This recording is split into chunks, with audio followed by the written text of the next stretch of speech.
Hey everyone, this is Ernesto Fuentes, and I'm back with a brand new episode of EBF Reviews. Now, this is the show where I take a band or an artist of any genre and I listen to their entire discography in chronological order, and I give it my own personal review. Now, I'm only listening to studio releases, so no live albums, no EPs, no singles, no compilations, none of that, because otherwise this video would take forever. Now, the band I'm about to cover is very much like the previous band I mentioned, Theater of Tragedy, and in the fact that this is a Gothic metal band, and it's a female-fronted Gothic band, and they're pretty short-lived, as they've only released 4 albums, and they're by far one of the most criminally underrated and very overlooked Gothic metal bands out there. And the band, of course, in question that I'm referring to is Liechtenstein's Elis. Now, or I don't know how to pronounce it, but I mean, anyone who knows how to pronounce this name, Elis, please feel free to drop a comment in the comment section. So yeah, a little bit about Elis. They are a Gothic, they were a Gothic metal band that formed in Liechtenstein, and they have only released 4 albums, 3 with their original singer Sabine Dunzer, and the last one with Sandra Schleret, who was a member of another band, I believe called Siegfried, and like a couple other metal bands out in Liechtenstein. So now let's get the show on the road, shall we? And we're gonna start with their debut album, God's Silence, Devil's Temptation. Now, this album, it's their debut, and I'm not gonna crap too heavily on it because, again, nobody's perfect, and debuts are definitely no exception to that rule. I mean, you can't expect to, make a gold album right from the get-go, but this is a fairly solid album, even though the production is kind of it's not terrible production, but for what it is, it's not terrible. I mean, it's a pretty solid Gothic metal album. My rating on this is gonna be about a 3.75 out of 5. Again, it's not perfect, but it's not the best, but it's not complete garbage. Just your typical Gothic metal album. Fairly solid, but for what it is, it's not great, but it's not terrible either. It's decent. So, I give it a 3.75 out of 5. Now, the next album is Dark Clouds and a Perfect Sky, and this album, oh boy, where can I start with this album? Elis really did their homework on this, and they really just perfected their formula. The production in this album is just much more clear. It is just much nicer, much more clean. It's just so polished and refined. It's like they took what worked with their debut, polished it up, made it nice, cleaned it up a little bit, shined it up, added some sparkles, and just made a very solid and just very beautiful Gothic metal record. And what can I say about this album? It is just an amazing, amazing album right from the get-go. I mean, from the first song, Der letzte Tag, all the way to, just like, from like, it has this very, like, that first song just has this very bombastic vibe. And then there's just that very beautiful, melodious ballad Perfect Love, which honestly still hits me hard to this very day. Just listening to the opening piano notes and just Sabine Dunzer's very beautiful voice just singing this amazingly beautiful ballad, you know, I just sense this vulnerability in her voice, and it's like I just wanted to go over there and just give her the biggest hug possible and just really, really just, oh my god, it just sounded so beautiful. It like pierced my heart right, like just pierced it with a harpoon. Not even with an arrow, but with a friggin' harpoon. I mean, what can I say about this album? Honestly, 4.75 out of 5. That is like a very enthusiastic 4.75 out of 5. This album just encapsulates Elis's true sound. It is just an amazing work of art. It is just very beautiful. I mean, like I said, they definitely they looked at their debut and they just said, okay, we're gonna keep this, we're gonna get rid of the crappy production and just polish it up, make it nice, make it beautiful, make this thing sparkle. And that's exactly what Elis did with Dark Clouds on a Perfect Sky. Definitely a very enthusiastic 4.75 out of 5. Now the next album is, and brace yourselves, because this album right here, oh boy, all the emotions I feel when I listen to this album. I can't even mention this album's name without feeling this sense of pain on the inside. Of course, I'm referring to their third album and their very last album with Sabine Dunzer. And this album, of course, is Griefshire. Now, the thing that hurts the most about Griefshire is the fact that this is Sabine Dunzer's very last album before that she recorded with a band before she tragically passed away from, I believe it was a brain aneurysm or like something in her brain. After she recorded the tracks, she passed away, and the band released the album in her memory. And oh my god, it's like everything I said about the previous album, Dark Clouds on a Perfect Sky, magnify that by 100 and you get Griefshire. And the thing that really just makes this album shine especially bright is the fact that this was her story. She was telling this story. She created a story about a very troubled family.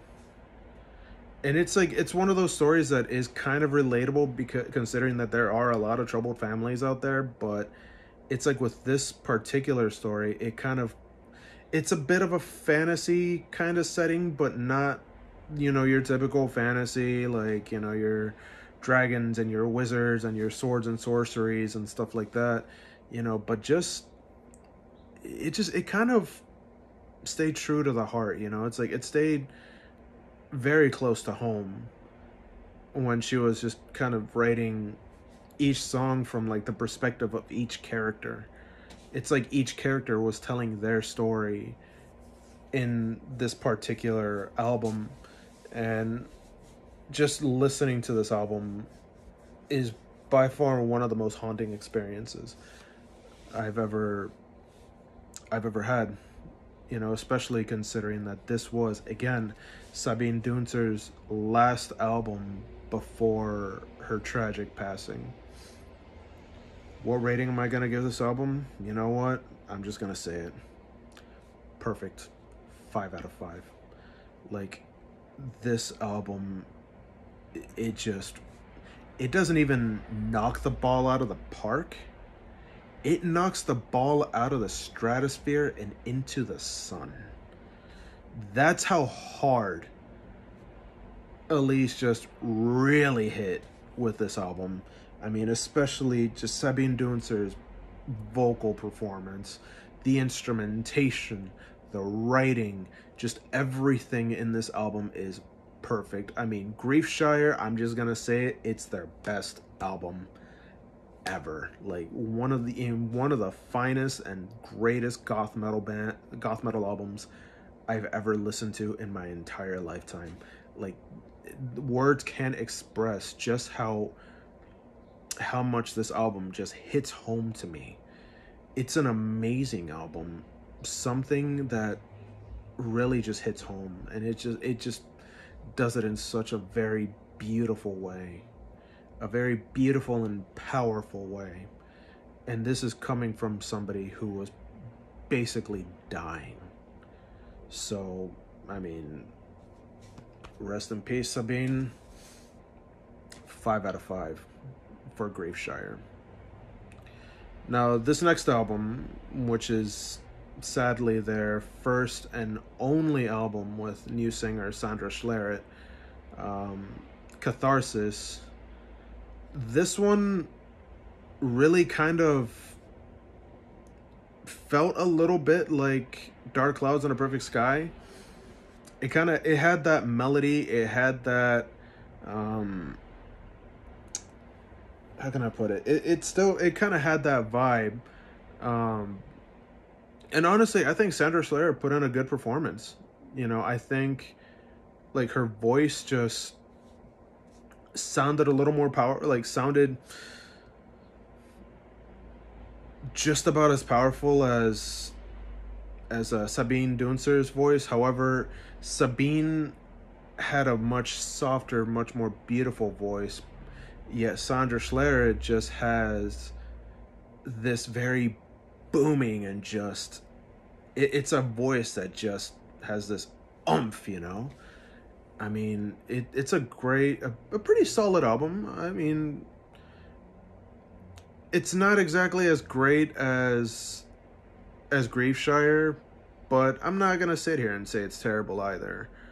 I mean, the opening track just demonstrated just how amazing Sandra Schleret sounds and just how great of an addition she was to the band. I mean, what can I say? It's a pretty solid album. Like, I personally would give this album a 4 out of 5, an enthusiastic 4 out of 5. Not as good as Dark Clouds and a Perfect Sky, nor definitely not as good as Griefshire, but it's not terrible either. It's a pretty good album. I mean, especially considering that this was their last album, like, ever. You know, before the band just ultimately split up. I mean, Sandra Schleret went and did her own thing. Everyone else just kind of went off and did their own thing. I think some of the guys just stuck around and kind of formed this other project. Yeah, so it's just safe to say that Elis is just, they're gone. Like, they're non-existent. What can I say about Elis? I just think they're I think they're very underrated. I think they're very overlooked. And, you know, I just think more people need to listen to them. You know, because, I mean, like I said in my previous video with, you know, bands like bands like Nightwish and Within Temptation and Epica. I mean, they're all great bands in the European goth metal genre, but I just think there's just so much more, you know, good bands out there, especially considering that Within Temptation, I mean, let's be honest, they kind of did change their sound a bit, and they sound a little more electronic these days. I mean, don't get me wrong, I love Within Temptation, but they don't really sound that goth metal in my honest opinion. Still a solid band, but I just think, people, you know, tend to think about them as soon as the term goth metal comes in. I mean, the same deal goes with Nightwish and Epica. Again, both great bands, but I just think goth metal is more than just those three bands. I mean, seriously, like, you want more goth metal, definitely give Elis a spin, give Theater of Tragedy a listen. Um, give Tristania a listen to, yeah, as well, because Norway has a really good goth metal scene. I mean, they're not just known for black metal, same with just about every, country, not just in Europe, but anywhere in the world. So, I mean, definitely give this band a listen, So, yeah, that's it for this episode. I know this is a very short episode, especially considering that the band in question just didn't really have a lot of releases, unfortunately. But yeah, I mean, I definitely recommend listening to these albums, but if I were to recommend one album by Elis to listen to, hands down, no questions asked, like, Griefshire. Right there. Highly recommend that album. I mean, especially if you want an album that tells a good story.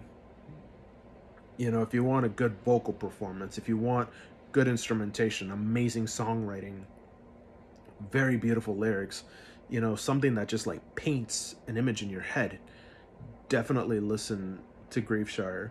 But if you really want like a nice, very powerful goth metal album, definitely listen to Dark Clouds on a Perfect Sky. I mean, honestly, both albums are just completely solid. They're just amazingly made. Like the production in both albums, mwah, chef's kiss.